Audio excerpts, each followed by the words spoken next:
ফলতা বিধানসভা উপনির্বাচনে বিজেপি প্রার্থী দেবাংশু পণ্ডার সমর্থনে জোরদার প্রচারে নামল বিজেপি নেতৃত্ব। শনিবার বিরোধী দলনেতা শুভেন্দু অধিকারীর সভার পর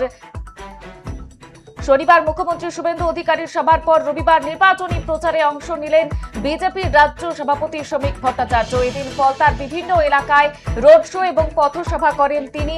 সঙ্গে ছিলেন বিজেপি প্রার্থী দেবাংশু পণ্ডা সহ জেলার একাধিক নেতৃত্ব। রাজ্য সরকারের বিরুদ্ধে একাধিক ইস্যুতে সরব হন শ্রমিক ভট্টাচার্য। পাশাপাশি উপনির্বাচনে বিজেপিতে জয়ী করার আবেদন জানান সাধারণ মানুষের কাছে।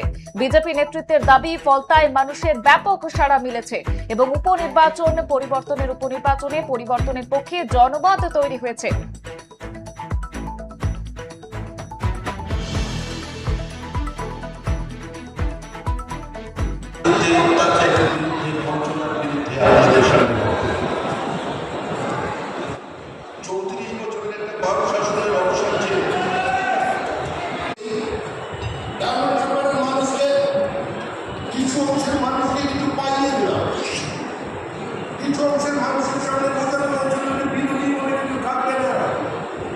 বিরোধী শুধু গ্রাম পঞ্চায়েত চাই, বিরোধী শুধু মিউনিসিপ্যালিটি চাই।